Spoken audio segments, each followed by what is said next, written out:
Survivor's guilt. What is it? How does it affect you? And what you need to know. Hi, I'm Steve, your Agony Uncle. Welcome back to my channel where we talk about all things mental health related, and I offer you tips and tricks and things that I've discovered throughout my life and my struggles with depression. Things that I've learned that hopefully I can pass on to you. Please remember, if you have any tips or tricks of your own or any comments, please drop them down below. Get in touch and we can move this channel forward. But let's get back to today's video.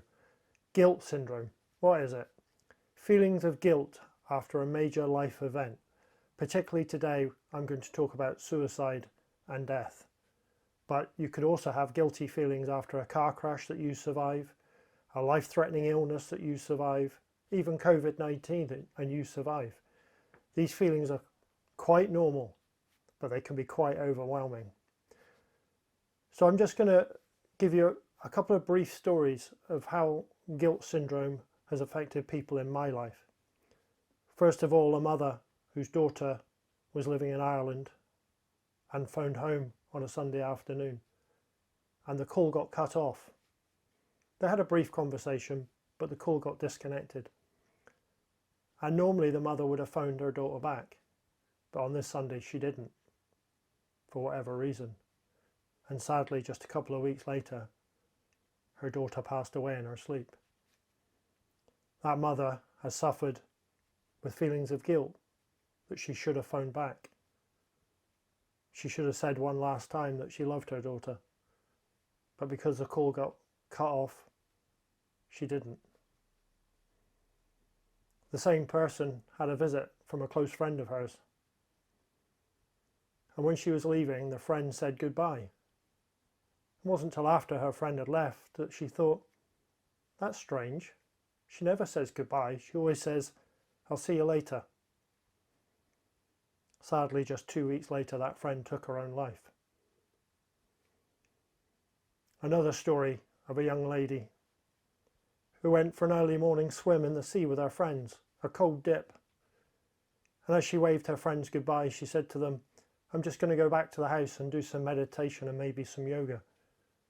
But sadly, she went back to her house and took her own life. Her friends are now suffering with guilt syndrome. The mother is suffering with guilt syndrome. But what I want to say to you is, you have to remember, hindsight is a great thing. Maybe the person should have picked up on the warning signs. Maybe the friend should have picked up, or that's what they're saying to themselves. But I like to look at it like this.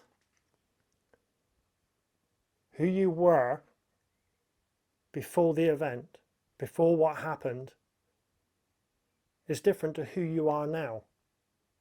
Because that life event changed you.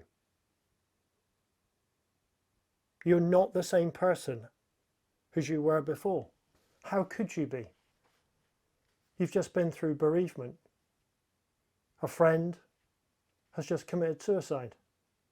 You're not the same person you were before. You cannot take responsibility for what happened. You cannot blame yourself for not picking up on the signs, because perhaps the signs were not there. You can agonize over what you should have done or what you could have done. But the only person you're punishing is yourself. And I can guarantee you the person that took their own life, the person that died, did not want to inflict any guilt on you. You were helpless at that time to change what happened, because there was no warning signs for you to pick up on.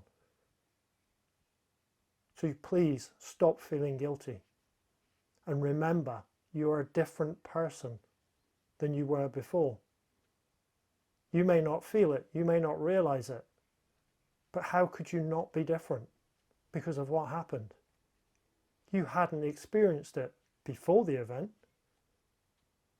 but now you're living with the bereavement. And it's really not fair to blame yourself.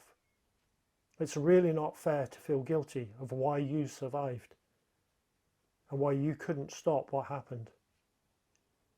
So what can you do about it? Please don't try and ignore it. Please think about it. Think about who you were before. And forgive yourself for not picking up on the signs. Speak to somebody about it. Don't let it chew you up inside, because that person who died certainly didn't want you to feel guilty and didn't want you to go through the anguish, the depression that they were suffering from before they took their own life.